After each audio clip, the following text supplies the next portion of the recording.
ஏய் எனக்கு ஒரு எய்ம் இருக்குப்பா, ஆனா எப்படி அச்சீவ் பண்ணுவேன்னா தெரியாது, எப்படியாவது நான் அச்சீவ் பண்ணிடுவேன். இப்பெல்லாம் நீங்க திங்க் பண்ணிட்டு இருக்கீங்களா? அப்ப இந்த ஜென்மத்துல இல்ல, எந்த ஜென்மத்திலுமே உங்களால அந்த எய்ம் அச்சீவ் பண்ண முடியாது. நான் சொல்லல, author Napoleon Hill's law of success புக்ல சொல்றாரு.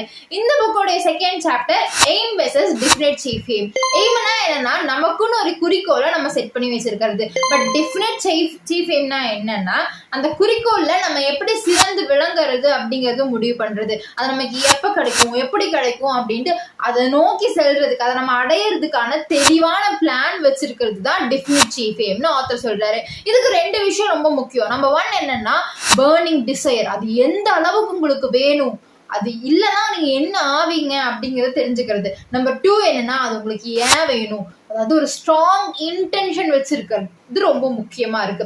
ஓகே சரி, என்னோட டெஃபினட் சீஃப் எய்ம் என்னன்னு நான் எப்படி கண்டுபிடிக்கிறது அப்படின்னா அதுக்கு 4 கொஸ்டின் கேட்கிறாரு. நம்பர் 1 என்னன்னா நீங்க எந்த ப்ரொஃபஷன்ல சிறந்து விளங்கணும்னு நினைக்கிறீங்க. நம்பர் 2 என்னன்னா அதுல நீங்க என்ன யூனிக்கா பண்ணுவீங்க. நம்பர் 3 என்னன்னா அதுல நீங்க நிஜமாவே இன்ட்ரெஸ்ட் காட்டி அதுக்கு நீங்க டைம் ஸ்பெண்ட் பண்ணுவீங்களா.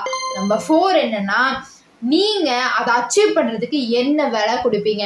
ஒரு விலை கொடுக்காம நம்மளால எந்த ஒரு விஷயத்தையுமே அடையவும் முடியாது, வாங்கவும் முடியாது இல்லையா. ஸோ அதுக்காக நீங்க எந்த விலை கொடுப்பீங்க அப்படின்னு கேட்கிறாரு. ஸோ இந்த 4 கொஸ்டினுக்கும் நீங்க ஆன்சர் பண்ணீங்கன்னா உங்களுடைய டெஃபினட் சீஃப் எய்ம் என்னன்னு உங்களுக்கு தெரிஞ்சிடும். ஸோ இந்த